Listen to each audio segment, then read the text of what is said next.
Mais une bonne partie des enseignants ne donnent pas cours et beaucoup parlent déjà de la menace d'une prochaine année blanche. En les regardant dans les yeux en ce moment, qu'est-ce que vous leur dites? Mais ce que je dis, c'est qu'il y a eu une commission paritaire sur laquelle le bon syndical et le bon gouvernemental s'est mis d'accord. On a bien indiqué la problématique que nous avions. On s'est mis d'accord sur un certain nombre de pas qu'on va faire d'un point de vue financier pour pouvoir déjà accomplir un certain nombre de paliers. On s'est mis d'accord sur ça. Donc si aujourd'hui, quand un accord a été pris, certains, parce que quand on dit au niveau des enseignants, ce n'est pas tous les enseignants. Du moins une bonne partie. Une bonne partie, vous l'avez identifié?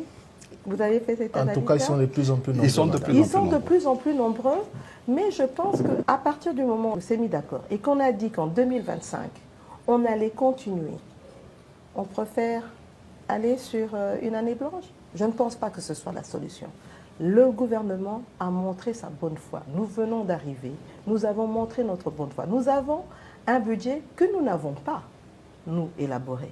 Nous travaillons sur base du budget que nous avons trouvé. Laissez-nous la chance, avec le budget que nous venons d'élaborer, une fois qu'il va être approuvé par le Parlement et qu'il sera promulgué, à ce moment-là, on pourra faire mieux. Mais là, on fait avec ce qu'on a entre les mains.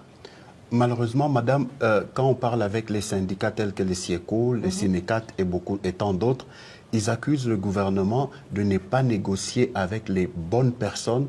Le gouvernement crée ses propres syndicats, les amène autour d'une table et signe des accords et tout.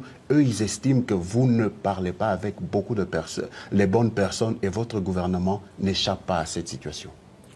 Bon, si c'est le cas, je pense que moi, ma porte est ouverte. Hein. C'est vrai que parfois, ce n'est pas évident de pouvoir recevoir tout le monde dès qu'ils arrivent, mais j'essaye au maximum de rencontrer tous ceux qui viennent se plaindre ou bien qui font des sittings ici.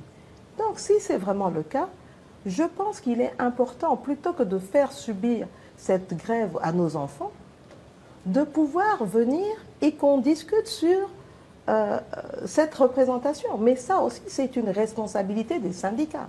Parce que comment voulez-vous que nous, gouvernement, aujourd'hui, nous discutons avec un groupe, demain, c'est un autre groupe qui revient. Donc je pense qu'il est important d'aller, et ça j'en ai discuté avec les représentants de l'intersyndicale, pour s'assurer qu'on puisse aller vers les prochaines élections syndicales, qu'il y ait un renouvellement, et comme ça, au moins, on pourra avoir les personnes qu'il faut, avec qui on va pouvoir discuter.